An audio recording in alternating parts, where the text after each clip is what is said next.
Знаете, почему вы вечно уставшие? Потому что вы отдыхаете лежа. Я тоже раньше думала, устала, надо полежать, посмотреть сериалы. Но нашему телу для восстановления нужна совсем другая нагрузка. Мои подруги шутят, что я всегда энергична, но секрет прост. Митохондриям, нашим энергетическим станциям, нужен стимул. Без него они спят.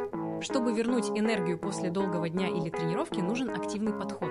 Например, мощная домашняя проработка мышц, как с перкуссионным массажером. Он буквально будит тело, снимает напряжение, и за 10 минут вы чувствуете себя обновленной,